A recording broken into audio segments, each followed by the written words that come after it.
बघा आतापर्यंत आपण question number 1 language study complete केला.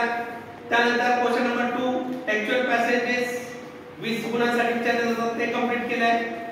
आता आपण पुढच्या घटकामध्ये बघतोय तो क्वेश्चन नंबर 3. त्याच्यामध्ये पुन्हा ए आणि बी उपप्रश्न आहे, म्हणजे 5 अधिक 5 मार्कांना हा क्वेश्चन विचारला जातोय. महत्त्वाचा हा प्रश्न हा कशावर आहे? पोएट्री सेक्शन म्हणजे कविता. जसा क्वेश्चन नंबर 2 कशावर होता? टेक्स्चुअल पॅसेज म्हणजे प्रोज सेक्शन जिथे परिच्छेद होते, मात्र इथे पोएट्री मध्ये स्टांजा म्हणजे कडवे असतात. तर इथे महत्त्वाचे भाग लक्षात घ्यायचा काय आहे की आपल्या पाठ्यपुस्तकामध्ये 8 कविता आहेत. किती कविता आहेत?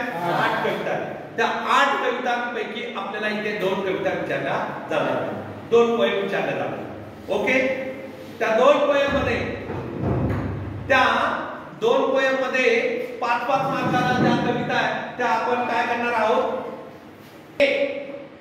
Okay, start. क्वेश्चन 3 ए यामध्ये 3 ऍक्टिव्हिटी आहे 5 मार्कांसाठी. A1 A2 A3. A1 2 मार्क्सला, A2 2 मार्क्सला, A3 2 marks, sorry 1 मार्क्सला. अच्छा बोलतोय. पण A1 आणि A2 यामध्ये मी ज्या ऍक्टिव्हिटी सांगितल्या जशा पॅराग्राफ मध्ये विचारल्या जातात, ज्या 14 ते 15 ऍक्टिव्हिटी मी तुम्हाला लिहून दिलेल्या आहेत, त्याच ऍक्टिव्हिटी पुन्हा काय आहे इथे A1 A2 मध्ये त्याच ऍक्टिव्हिटी विचारल्या जातील, ज्याच्यामध्ये true or false, fill in the blanks, match the pair, wave diagram ज्या ऍक्टिव्हिटी आहेत त्याच ऍक्टिव्हिटी पुन्हा इथे A1 आणि A2 मध्ये विचारल्या जातील. पण या A3 मध्ये महत्त्वाची ऍक्टिव्हिटी वेगळी येणार आहे पोएम मध्ये. कोणती आहे? यामध्ये 3 गोष्टी विचारल्या जातील. पहिली आहे रायमिंग पेअर्स ऑफ वर्ड्स, यमक जुळणाऱ्या शब्दांच्या जोड्या, रायमिंग स्कीम, यमक जुळणाऱ्या शब्दांची रचना, आणि तिसरा आहे फिगर ऑफ स्पीच, भाषा अलंकार. या 3 गोष्टींपैकी कुठली एक गोष्ट तुम्हाला या A3 मध्ये विचारली जाईल. अत्यंत सोपा भाग आहे. इथे 5 पैकी 5 मिळवायला तुम्हाला मोठी संधी आहे. म्हणून rhyming pairs of words, rhyming scheme आणि फिगर ऑफ स्पीच हे तिन्ही घटक आपण बघितलेले आहेत. रायमिंग पेअर्स ऑफ वर्ड्स नेहमी त्या ओळीच्या शेवटचे शब्द कसे शोधायचे, त्याच्या जोड्या कशा लिहायच्या ते सांगितलेले आहे.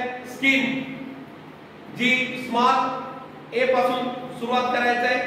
जर 4 ओळीचा स्टांजा असेल तर 4 तुमची रचना येणार आहे, 6 ओळीचा असेल तर 6 रचना येणार आहे, 8 ओळीचा असेल तर 8 रचना येणार आहे. म्हणजे ती त्या पद्धतीने करायची आहे. आणि फिगर ऑफ स्पीच मी तुम्हाला जे शिकवलेले आहे, अलिट्रेशन आहे, रिपिटेशन आहे, इन्व्हर्जन आहे, मेटाफर आहे, तुमचं क्लायमॅक्स आहे, असे भरपूर आहेत. पण आपल्याला जे परीक्षेसाठी गरजेचे आहे तेवढेच आपल्याला बघायचे आहे.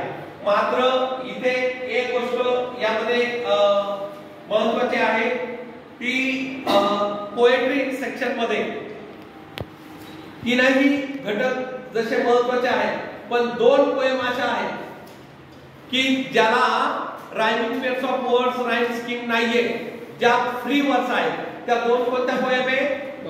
द बास्केटफुल ऑफ मूनलाइट आणि यू स्टार्ट टाइम स्लोली. जर या 2 पोएम आल्या तर रायमिंग पेअर्स ऑफ वर्ड्स आणि रायमिंग स्कीम त्याला नाहीये, तर तिथे काय लिहायचंय? फ्री वर्ड्स म्हणजे मुक्त छंदातली ती कविता आहे. त्या 2 कविता ते लक्षात ठेवा. आणि अशा पद्धतीने क्वेश्चन 3A 5 मार्कांना अत्यंत सोपा आहे.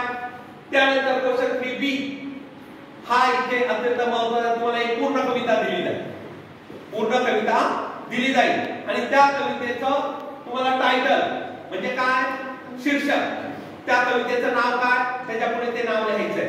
ओके. त्यानंतर पोएम, त्या कवितेचं पोएम कुठे असतात? कवितेच्या शेवटी. टायटल कुठे असतं? टॉपला, वरती असतं. या दोन्ही गोष्टी तुम्हाला अत्यंत सोप्या आहेत. राईम स्कीम 6 कवितांची राईम स्कीम तुम्हाला स्टांजा वाईज लिहायची आहे आणि 2 कवितांची आता मी सांगितलं द बास्केटफुल ऑफ मूनलाइट आणि दुसरी आहे यू स्टार्ट टाइम स्लोली. या 2 कवितांना जर आल्या तर तिथे काय लिहायचं? Free words. लक्षात ठेवा. राईम स्कीम आणि फिगर ऑफ स्पीच चौथा घटक आहे. तिथे 2च फिगर ऑफ स्पीच तुम्हाला मी लिहायला सांगितले, अलिटरेशन आणि रिपिटेशन. याची स्पेलिंग महत्त्वाची आहे. ALLITERATION अलिटरेशन आणि रिपिटेशन REPETITION रिपिटेशन. या दोघांची स्पेलिंग, कारण प्रत्येक पोएम मध्ये हे दोन फिगर ऑफ स्पीच आहे म्हणून त्याच्यापुढे ते दोन लिहा. आणि त्यानंतर थीम किंवा सेंट्रल आयडिया म्हणजे त्या कवितेची मध्यवर्ती कल्पना काय आहे ती मी तुम्हाला जे 4 वाक्य दिलेले आहेत. काय वाक्य आहे ते कोण सांगू शकेल? 4 वाक्य दिलेले पटकन. The central theme or idea of the poem is the belong to life. ते 4 वाक्य अत्यंत सोपे बघा. काय आहे तेच सगळ्या पोएम मध्ये लिहिले तरी चालतील.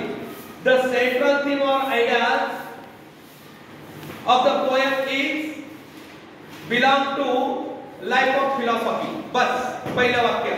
दुसरं काय? This poem describes happy or sadness of every human being. So I like very much this poem or such a poem. अशा पद्धतीने हे 4 वाक्य जसेच्या तसे तुम्ही इतर थीम मध्ये लिहिले किंवा सेंट्रल आयडिया मध्ये लिहिले तर तुम्हाला इथे 5 पैकी 5 मार्क्स काय आहे मिळण्यासाठी संधी आहे. म्हणून इथे क्वेश्चन फ्री जो पोएट्री सेक्शन वरचा आहे इथे 5 अधिक 5 दोन्ही कवितांचे 10 मार्क्स तुम्हाला इथे मिळतील. काही अडचण? ओके.